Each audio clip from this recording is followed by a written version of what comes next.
said, Freidel, let's make a cake tomorrow.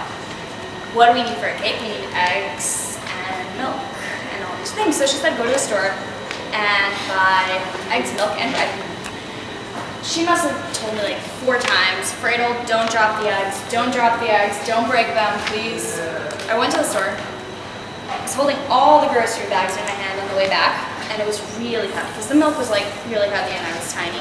So it got too heavy and I just put it on the floor and I heard it crack. My mother is Yemenite and Lebanon, so the second I got home, I ran into the bathroom and just locked the door. Just hope for the best. I put it on the kitchen table and ran.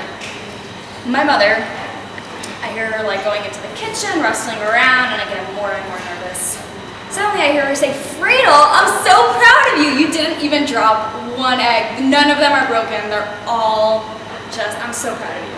So I go to the bathroom, I'm like, okay, cool.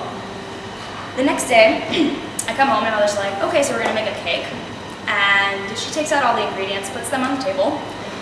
And I'm just like kind of fiddling around on the side, not really doing anything. Suddenly, I hear her start laughing, like rolling laughter. She doesn't laugh so much, but when she laughs, I go to like see what she's laughing at, and she's just like, opened the box of eggs. Every single one of those eggs was smashed to bits on the bottom, the entire box of eggs. Sometimes you'll meet a person, and they'll seem like they're complete. Their box is whole. You can even get to know them. Open it. They can open up to you, and they seem just like they got everything under control. You never know if the person that you're meeting who seems like they have all their shit together is just smashed on the inside. Fast forward a few years, I'm in 10th grade. It's the second day of school, and I'm walking down the hallway. There's 2 girls walking in front of me. It's a packed hallway. Mushki and Hana. Hana turns to Mushki and she's like, how's your class? So Mushki says, it's okay, but Freidel's in my class. And Hana says, I feel so bad for you. That was obviously something that really deeply affected me. 2 years later, I was in 12th grade. After a long journey, I went to public school for a year. I came back to Icebreaker and the Lake Base Yaakov Chabad. It's the end of the year, and the teacher says, if any of you want to say something to the class before you graduate, now is the time. Because you're going to leave, you're going to be dispersed, you're never going to see each other like in one group again. So I raised my hand, I was like, I want to talk. I got up in front of the class, and I told this story.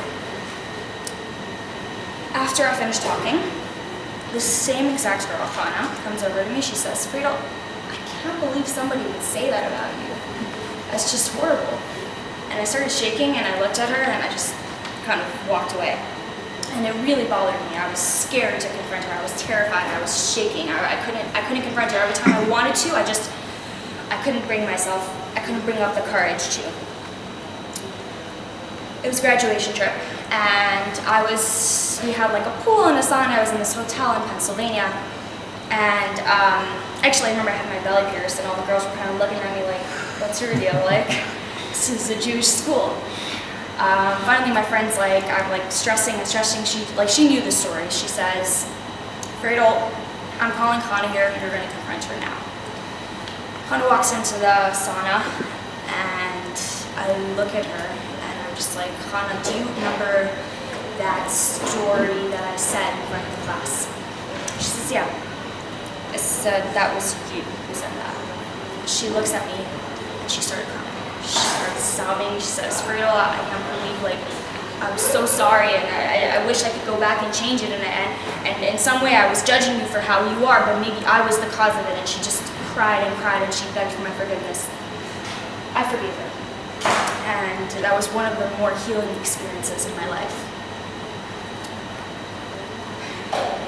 Sometimes what seems to be destruction and fire and just pain is actually the thing that gives you the most growth. If you ever have a forest and suddenly a wildfire breaks out and the entire forest burns down, complete and utter destruction, everything is just burnt, what happens a few years later? Growth. forest grows back as if like the most beautiful thing in the world. Like after this destructive fire comes the most growth.